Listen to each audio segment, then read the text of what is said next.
大家好啊，我係 Cindy 啊。上集就同大家分享咗有關普通科公私營嘅協作計劃啦。咁今日我就同大家介紹第二項嘅計劃，叫做耀眼行動白內障手術計劃。咁簡單啲嚟講啦，其實因為香港患有白內障人士就不斷上升啦，咁越嚟越多老年人就面對緊白內障嘅困擾啦。咁喺公立醫院等緊做手術嘅時間就越嚟越長啦。耀眼行動咧，其實係由政府撥款資助嘅一個公私營協作計劃嚟嘅。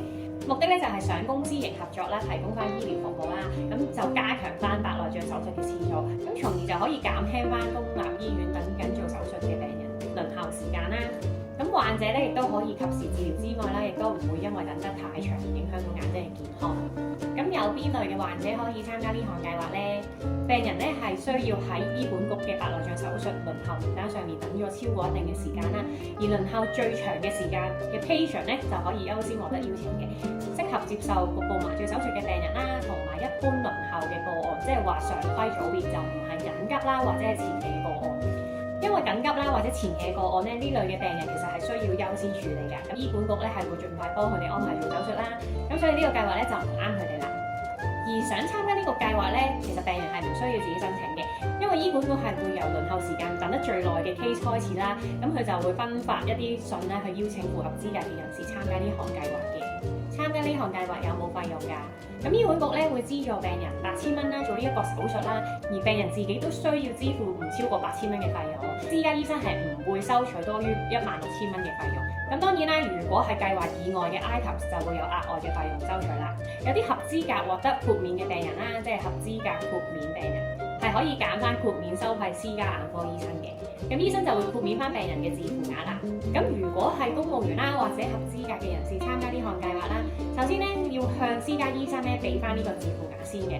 咁做完手術之後啦，可以向翻衛生署申請，跟住就發還翻個8000蚊嘅自付額啦。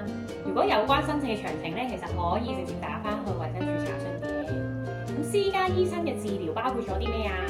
私家醫生咧其實就會提供一個合適嘅治療方案啦。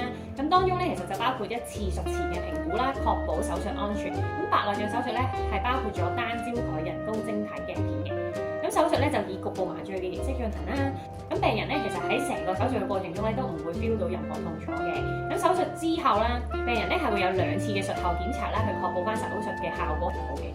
咁有啲朋友仔都會問啦，喂，如果我想用多功能嘅人工晶體鏡片嘅話咧，會唔會有額外收費咧？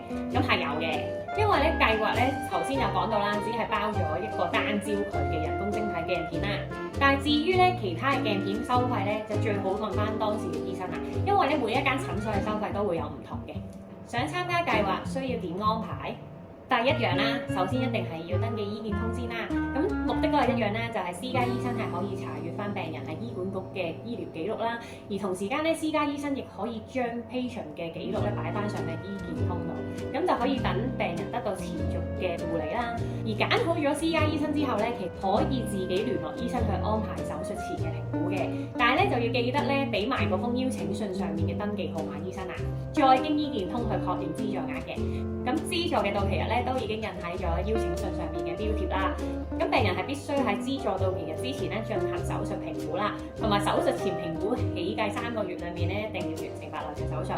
如果未能喺呢一個期間裏面接受到白內障手術啦，又或者因為某一啲原因決定唔參加計劃啦，咁病人咧係會轉介翻去原有嘅公立醫院啦。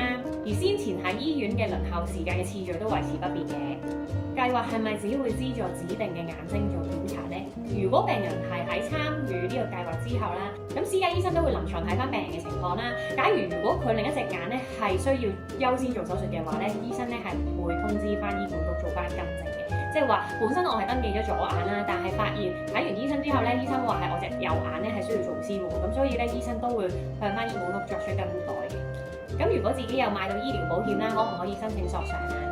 參加計劃嘅病人啦，如果你係有醫療保險嘅話，其實可以按照翻你自己嗰份醫療保險嘅條款去進行申請索償嘅。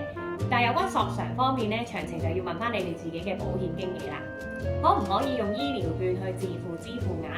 呢一個計劃咧就唔包任何醫療券嘅，所以咧係唔適合用嘅。好啦，咁今日呢條片我就去到呢度先啦。如果覺得呢條片係幫到你啦，或者係了解咗更多有關呢一類嘅協作計劃咧，記得俾翻個 like 我啦，同埋訂閱我啦。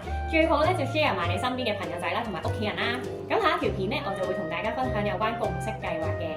如果大家對任何醫療上嘅問題啦，或者想諮詢咧，歡迎大家喺下面留言俾我啦，或者 IG inbox 我啦。咁我哋下次再見啦，拜拜。